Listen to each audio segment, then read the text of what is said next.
এবছরের মধ্যেই জাতীয় সংসদ নির্বাচনের দাবিতে সরব হচ্ছে রাজনৈতিক দলগুলো। ইতোমধ্যেই সরকারের কাছে রিপোর্ট জমা দিয়েছে 6টি সংস্কার কমিশন। এখন শুরু হবে সুপারিশ বাছাই পর্ব।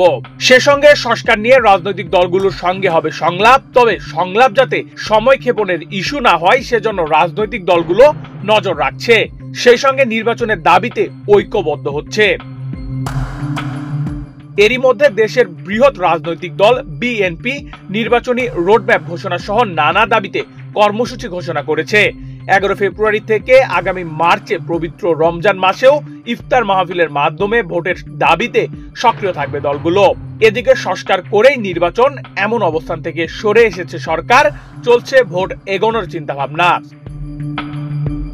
বিএনপি নেতারা বলছেন জাতীয় নির্বাচনের দাবিতে ও বর্তমান অন্তর্বর্তী সরকারের সঠিক পথে আনতে প্রয়োজনে আবারও রাস্তায় আন্দোলন করতে হতে পারে।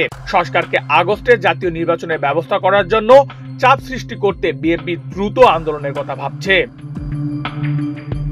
অন্যদিকে জামায়াতে ইসলামীর নেতারা বলছেন সরকারের পক্ষ থেকে সংস্কারের আনুষ্ঠানিক ঘোষণা হওয়ার পর তারা দলীয় ফোরামে আলোচনা করে ভোটের সময় ঠিক করবে। এদিকে গত শনিবার রাজধানীর ফরেন সার্ভিস একাডেমিতে আইন উপদেষ্টা অধ্যাপক আসিফ নজরুল জানান, অযথা সময়ক্ষেপণ করে সরকারে থাকার বিন্দুমাত্র ইচ্ছে নেই তাদের। ফেব্রুয়ারির মাঝামাঝির মধ্যে আলোচনা করতে আগ্রহী, অযথা সময় ক্ষেপণ করা সরকারের থেকে থাকার বিন্দুমাত্র ইচ্ছা নাই।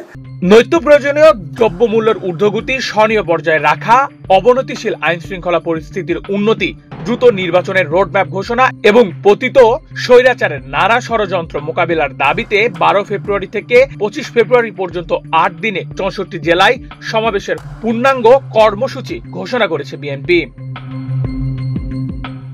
এদিকে জাতীয় পার্টি, বাংলাদেশ কমিউনিস্ট পার্টি, বিপ্লবী ওয়ার্কার্স পার্টি, খেলাফত মজলিসে, ন্যাশনাল পিপলস পার্টির নেতারা বলছেন এবছরের মধ্যেই নির্বাচন চায় তারা। প্রয়োজনীয় সংস্কার শেষে দ্রুত নির্বাচন, তবে সংস্কারের নামে সময়ক্ষেপণও চায় না এসব রাজনৈতিক দল।